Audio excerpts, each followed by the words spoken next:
Boa noite a todos. Espero que todos estejam me vendo, que a paz do nosso Mestre possa continuar conosco, nos auxiliando. Então, como já foi apresentado o tema, nós vamos falar do capítulo 12, da perfeição moral, das questões 893 a 897, falando sobre as virtudes e os vícios. Falar sobre virtudes e vícios é meio complicado porque a gente acaba percebendo os nossos vícios, né? Quando vamos elaborar uma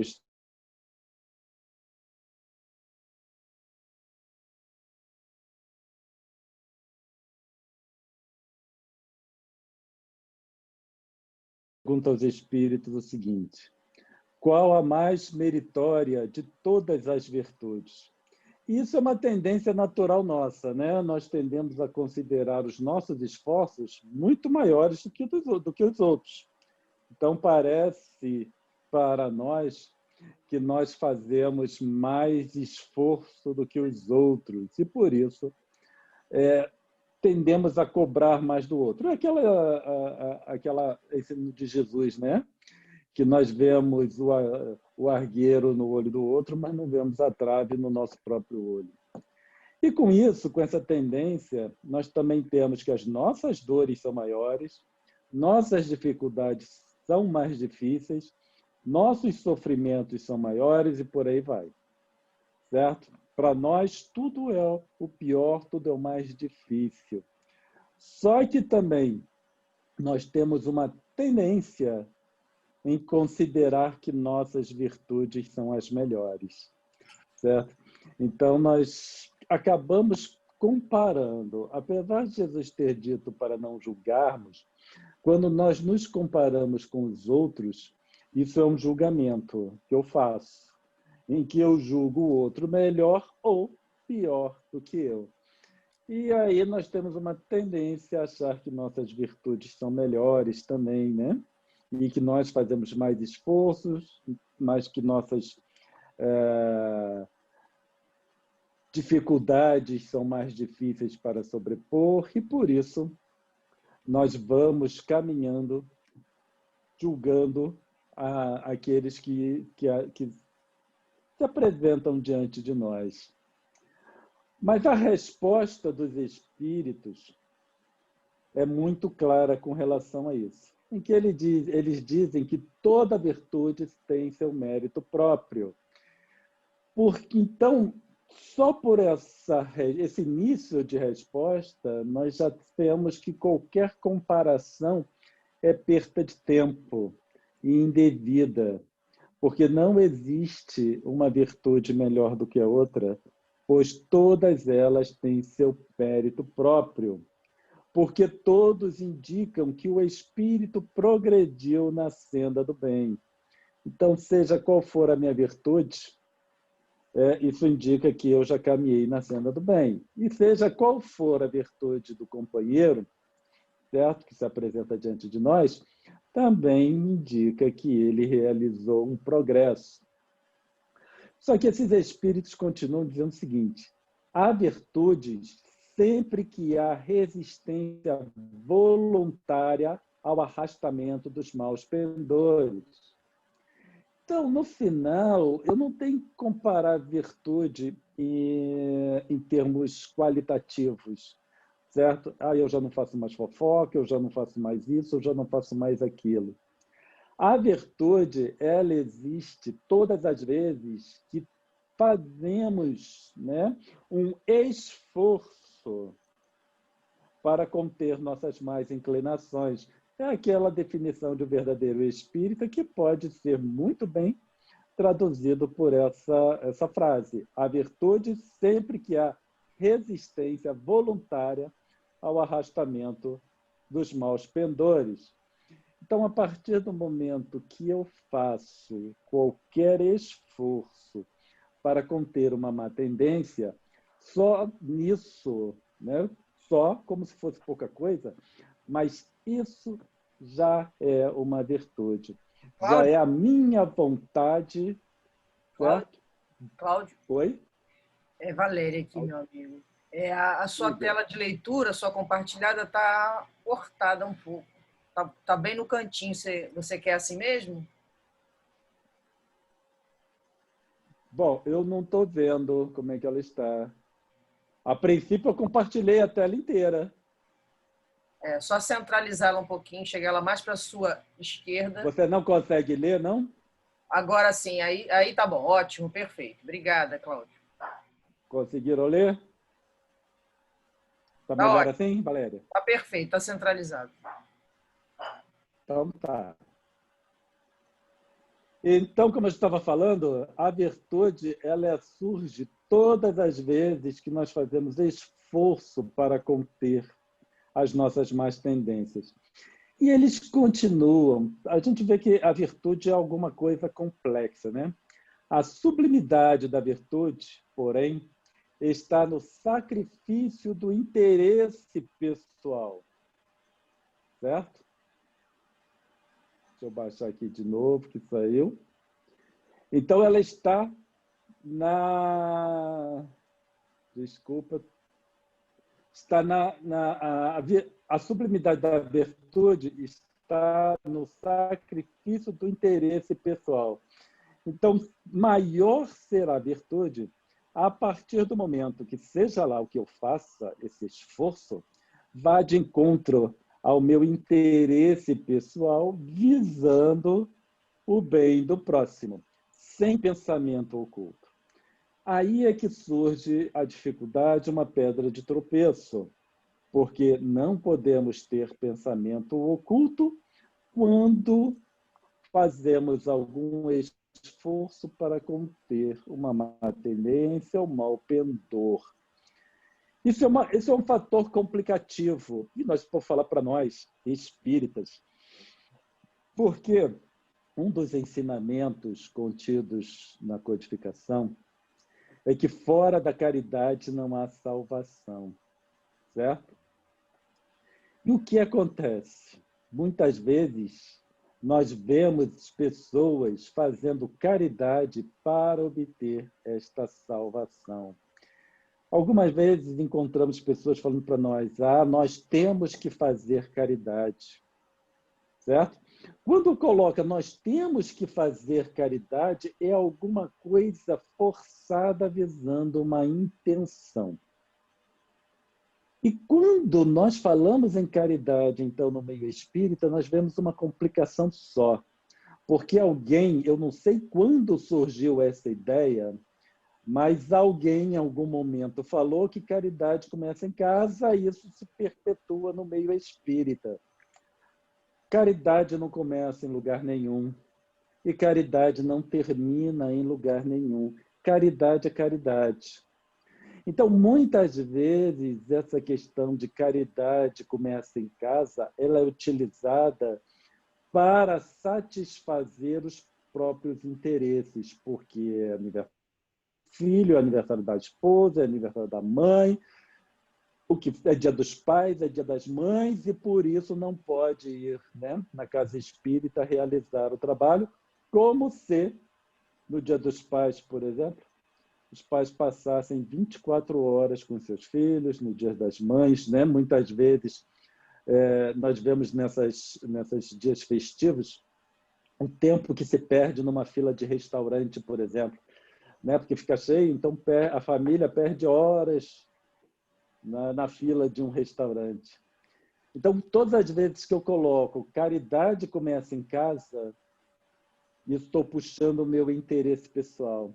E aí tem um pensamento oculto que não é percebido necessariamente e satisfaz o meu interesse e satisfaz, aparentemente, né, a necessidade que eu tenho em fazer caridade.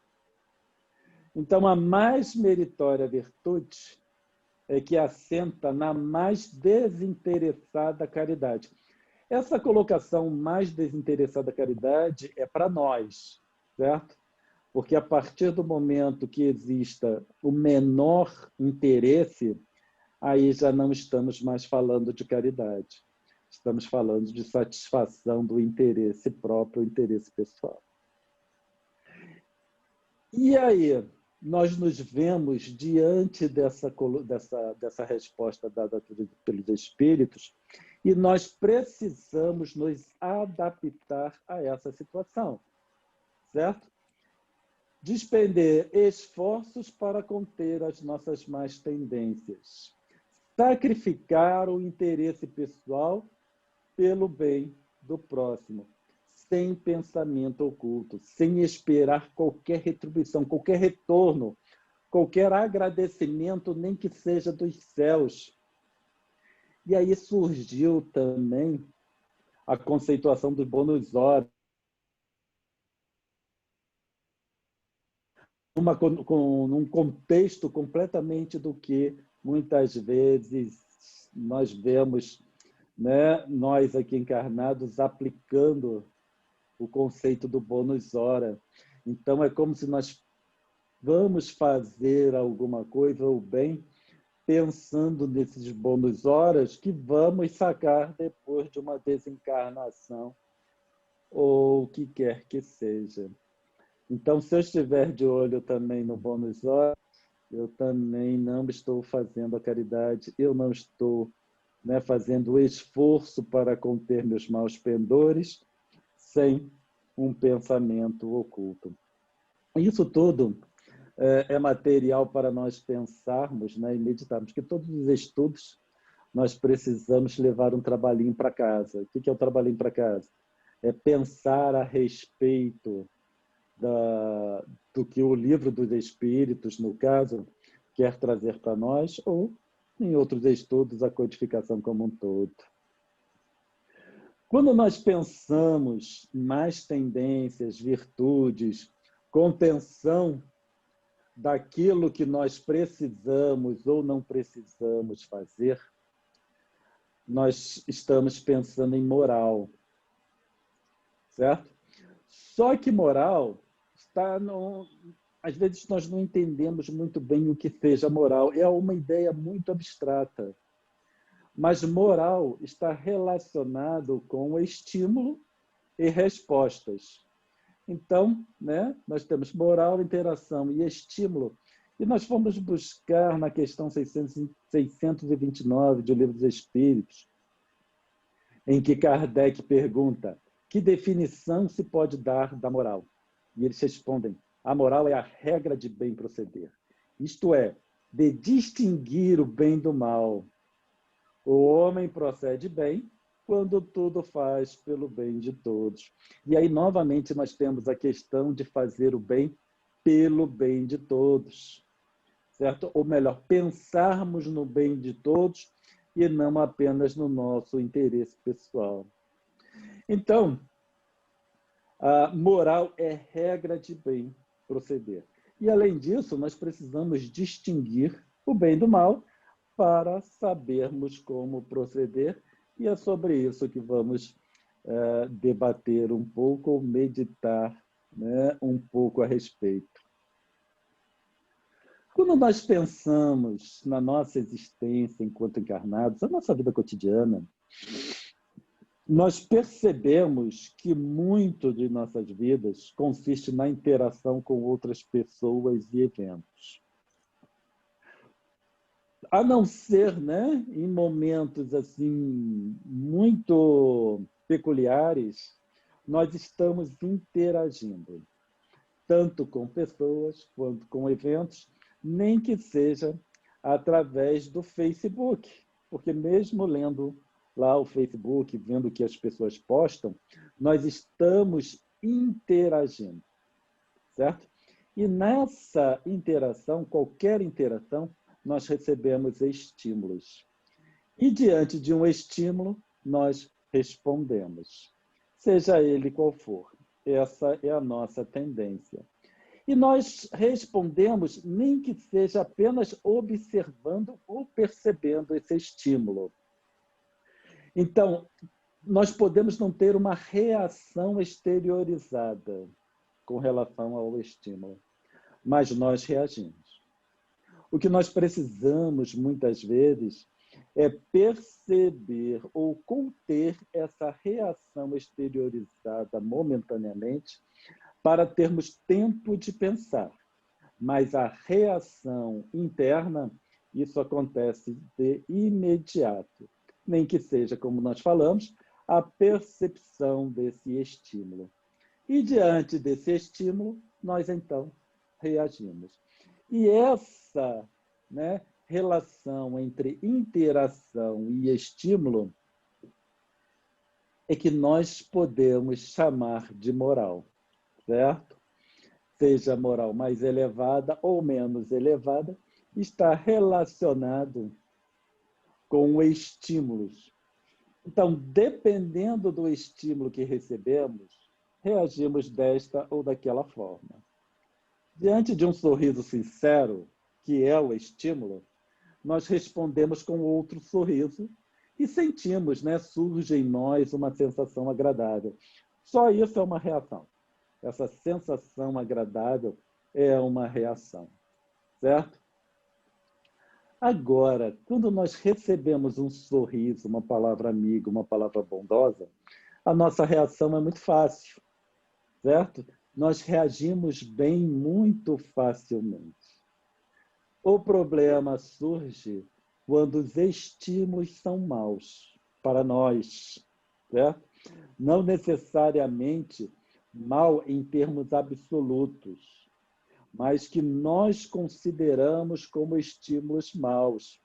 Então, muitas vezes, é uma informação que precisamos receber, mas eu não quero, né, receber aquela informação, porque senão eu tenho que reagir. E aí eu considero aquela reação como má, mas não necessariamente ela o é. Então, quando nós consideramos o estímulo mal, aí a reação pode ser muito diferente do que aquela reação boa de reagirmos bem no processo. E aí que surge o problema. Então, devemos entender moral como sendo a resposta adequada para os diversos estímulos, sejam quais forem. Então, a forma como eu respondo está relacionado à minha moral, certo? É que moral é alguma coisa, como é que eu vou falar? Sem uma qualidade específica. Nós é que temos uma tendência para o nosso entendimento de colocar como moral elevada ou moral não tão elevada, certo? Mas moral é a resposta para o estímulo. Agora, responder adequadamente, aí nós temos uma boa resposta relacionada com moral. É igual o caráter. Caráter também é outra qualificação que não tem boa nem má, certo? O indivíduo tem um caráter. Agora, como ele age, é que nós passamos a qualificar caráter de bom, ou um bom caráter ou um mau caráter. Mas caráter é caráter, certo? É igual, moral é moral. O que nós fazemos com a moral é que será qualificada de uma boa moral, né? Ou uma moral elevada e uma moral não tão elevada. Mas moral, em termos assim, né, de definição, é a resposta para os diversos estímulos. A partir do momento que nós temos a resposta adequada, certo? Nós, dependendo da conceituação que nós temos, nós vamos chamar de uma moral elevada. Mas, muitas vezes, a resposta adequada não necessariamente, né, é aquela que nós temos em mente, porque tudo depende do meio em que o indivíduo se encontra. Então, num campo de batalha, por exemplo, a resposta adequada para a situação não necessariamente será aquela resposta pacífica. Por isso que aqui, voltando, certo? Para a questão 629, por isso que é preciso distinguir o bem do mal, a resposta dos espíritos. Porque alguma coisa que é má numa situação não necessariamente será má em outra situação. Depende do contexto. Eu sei que é complicado, eu sei que é complexo para mim também, mas são questões que nós nos vemos a braços. Então, a resposta adequada para os diversos estímulos não é tarefa simples. Ele consta de um processo em duas etapas. A primeira é identificar qual é a resposta adequada. Certo? Nós precisamos identificar. Nós que vivemos num mundo de expiações e provas, nosso desenvolvimento, né, evolutivo está relacionado com essa identificação de bem e do mal.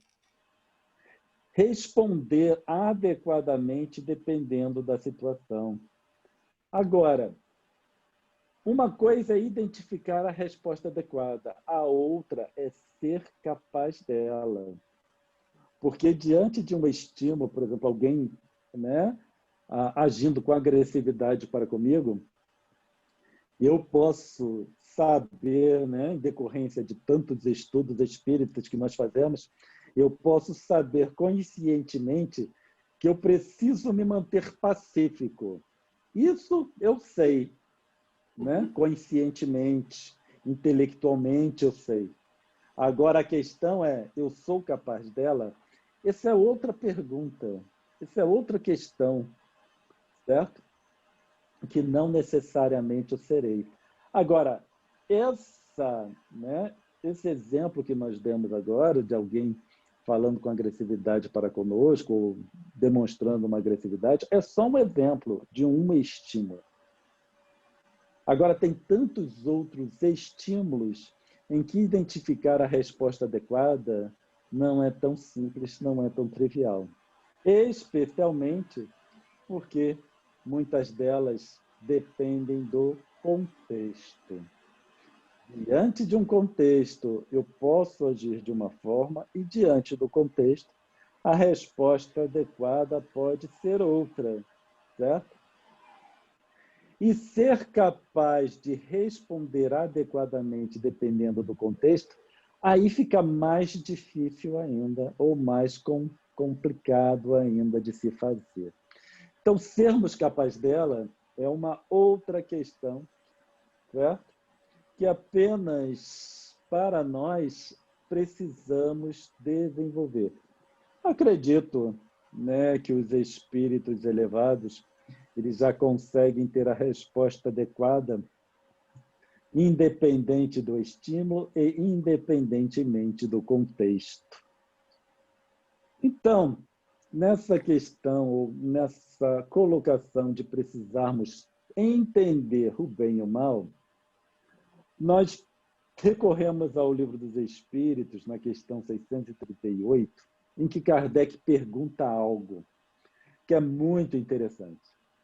Ele fala o seguinte: parece, às vezes, que o mal é uma consequência da força das coisas, tal, por exemplo, a necessidade em que o homem se vê, em alguns casos, de destruir até mesmo o seu semelhante. Poder-se-á dizer que há, então, infração da lei de Deus? Então, né, Kardec, felizmente para nós, ele fez perguntas muito assim, pertinentes, certo? E essa pergunta é muito pertinente e muito esclarecedora a resposta para nós. Ela é trivial? Não necessariamente, mas é uma resposta esclarecedora para essas questões que estamos trabalhando aqui nesse estudo. Os Espíritos dizem o seguinte: embora necessário, o mal não deixa de ser o mal. Então, eles começam dizendo que o mal é necessário, mas o mal não deixa de ser o mal. Essa necessidade desaparece, entretanto, à medida que a alma se depura, passando de uma a outra existência. Então, mais culpado é o homem quando o pratica, porque melhor o compreende. E aí nós estamos diante de uma questão. O mal é necessário, pelo menos para o nosso nível evolutivo. Aí nós temos, se o mal é necessário, eu acabo agindo mal por necessidade. Mas lembrando que o mal não deixa de ser o mal. Como pode o mal ser necessário? Se o mal é necessário, parece que Deus criou o mal. Certo? Essa é uma conclusão decorrente de quando nós temos que o mal é necessário. Lembrando sempre que a codificação kardeciana ela foi apresentada para espíritos do nosso nível evolutivo, certo? Espíritos compatíveis com o mundo de expiações e provas. Por isso que eles dizem que, né, conforme o espírito se depura, essa necessidade desaparece. Então, o mal e a resposta adequada não são simples para o nosso entendimento. Então, o mal é o estímulo e a resposta adequada a esse estímulo. Então, como nós falamos, ela não é tão trivial. E essa resposta da questão 638, ela esclarece um ponto importante, ou pontos importantíssimos. E só lendo essa questão, né, de carreirinha, não necessariamente nós percebemos estes pontos importantes. E é por esse motivo que nós vamos agora analisar essa resposta em partes. Nós vamos pegar, né? E olha que é uma resposta pequena, voltando aqui, é relativamente curta essa resposta, mas nós vamos separá-la em frases e analisar parte por parte para tentarmos compreender essa questão. Na primeira parte diz o seguinte: embora necessário, o mal não deixa de ser o mal. O comportamento da humanidade, no nosso nível evolutivo, denota falta de compreensão dos direitos e deveres individuais. Se nós analisarmos o nosso comportamento e o comportamento daqueles que estão ao nosso redor, nós observamos muito isso, especialmente nessa época de corrupção, né, em que nosso país atravessa. Então, nós vemos que a compreensão dos direitos e deveres está muito complicado, certo? Né? Não apenas para os corruptos de carteirinha, vamos dizer assim, mas para todos nós, que nós não enxergamos até onde é o meu direito e até onde é o nosso direito e onde começam os nossos deveres. Por isso, como nós não temos essa compreensão adequada, nós tendemos a expandir além dos limites o que nós consideramos nossos direitos e relegamos a segundo plano os nossos deveres. Se nós vemos, né, a grande maioria das pessoas só cobram seus direitos, mas muito poucos estão cumprindo os seus deveres. Quando eu busco mais os meus direitos, né, e negligencio com os meus deveres, isso é o que nós chamamos de egoísmo, certo? Onde eu começo a amealhar os meus direitos e expandir os seus limites. E com isso, a partir do momento que eu expando meus direitos além dos limites, eu estou negligenciando com os meus deveres. E isso é o que nós chamamos de egoísmo, certo? No livro A Gênese, capítulo 3, né, é um capítulo completamente ou totalmente dedicado ao bem e ao mal. Ele diz o seguinte: estudando-se todas as paixões e mesmo todos os vícios, vê-se que as raízes de umas e outros se acham no instinto de conservação. Instinto que se encontra em toda a pujança nos animais e nos seres primitivos mais próximos da animalidade, nos quais ele exclusivamente domina, sem o contrapeso do senso moral, por não ter ainda nascido para a vida intelectual. Então, nós temos um instinto de conservação, né, sem o contrapeso que é o senso moral. Tem que apressar um pouquinho, porque senão não vai dar tempo. Quando esse instinto de conservação se degenera no egoísmo, certo? Quando com receio ou querendo tudo para benefício próprio, acreditando que isso seja para conservação pessoal, aí nós estamos falando do egoísmo, que eu começo a buscar direitos e negligencio com os meus deveres. Essa, né, degeneração do instinto de conservação em egoísmo causa uma desarmonia imensa. E é tão grande essa desarmonia que coloca em risco a própria conservação, porque o indivíduo começa a se colocar em risco ou até mesmo põe fim à sua existência corporal. Nesse estágio, né, tem início a prática do mal pelo espírito, pois todo aquele que pratica o mal gera em si mesmo as consequências. A partir desse momento, e relembrando lá a questão 638, o mal se torna necessário para que o espírito se conscientize dos seus efeitos nocivos. Então, por que o mal é necessário? Para que eu possa perceber em mim mesmo as consequências das minhas ações negativas, das minhas ações relacionadas com o egoísmo, na minha busca por direitos excessivos e da minha negligência com os meus direitos, dos meus deveres, desculpa. Por isso que o mal se torna necessário, para que eu veja, para que as minhas próprias ações, né, acarretem em mim consequências desagradáveis, consequências más. Então, quando nós pensamos, foi Deus que criou o mal? Não. Sou eu que crio o mal. E esse mal que eu crio é necessário para eu perceber o mal que eu faço.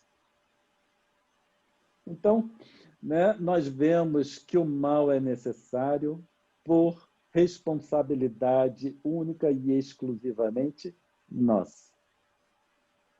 Nesse momento, talvez possamos dizer que é o ponto em que o espírito inicia uma existência ao mundo de expiações.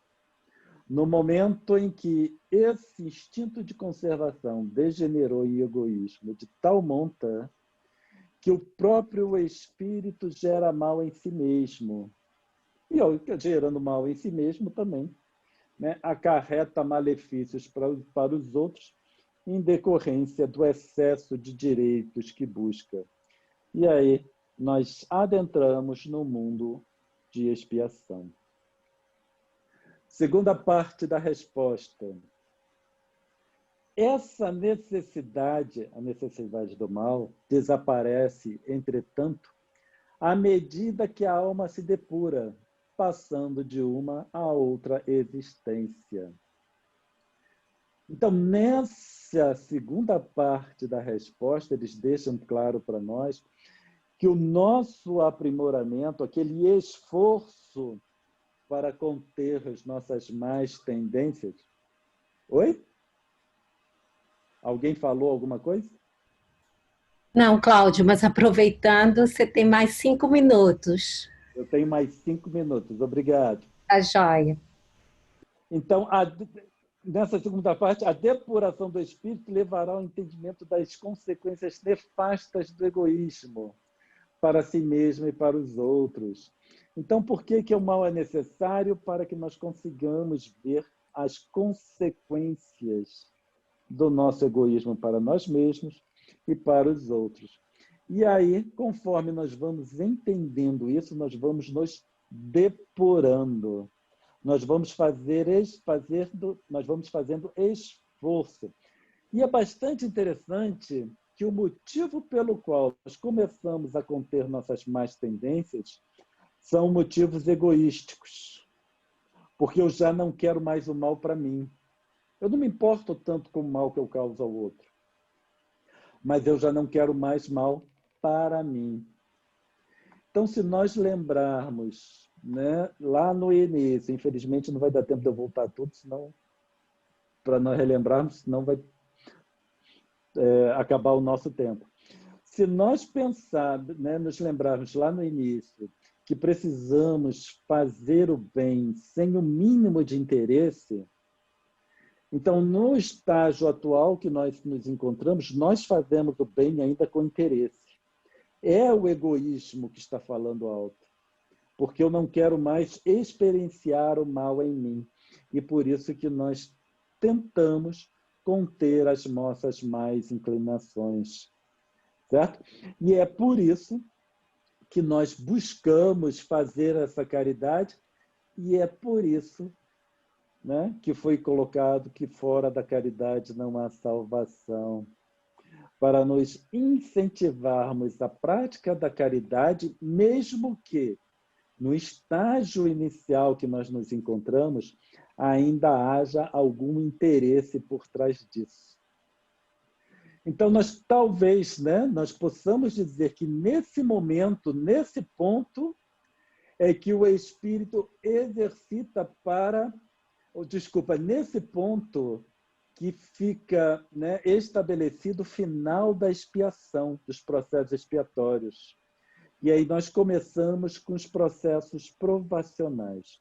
Nós saímos da expiação e entramos nas provas. Só que os processos de expiação e os processos de provas ainda são muito semelhantes. Nós não identificamos o que é expiação e o que é prova. Certo? E como eles são semelhantes, nós denominamos esse mundo que nós nos encontramos de expiações e provas, porque as situações são semelhantes. Só que muitos de nós, outros tantos, estão em estágio de provas. Terceira parte da resposta. Então, mais culpado é o homem quando pratica, porque melhor o compreende. Então, nós, quando entramos nesse estágio de provas, aí nós precisamos ter cuidado para não, né, retornarmos ao estágio de expiação. Não é um retrocesso, tá? Porque nós ainda não saímos daquele nível. Apenas foi alterado o processo educacional. Então, mais culpado é o homem quando pratica, porque melhor o compreende. Nós já compreendemos o mal quando entramos nesse estágio de provas, certo?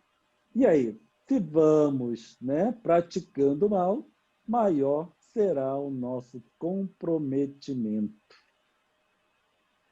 Então, nessa situação, um mesmo mal acarreta consequências distintas para espíritos de diferentes níveis evolutivos ou em diferentes condições. Então, o indivíduo que ainda está numa condição de expiação, a consequência para ele é diferente da consequência para aquele que está no nível já de provas. Por isso que a lei de causa e efeito, ação e reação, ela não deve ser analisada em termos absolutos. Uma falta, uma consequência. Mas ela precisa estar relacionada com a intenção do espírito, com o interesse. A mesma falta, né, dependendo do interesse, né, de dois indivíduos, o efeito pode ser diferente.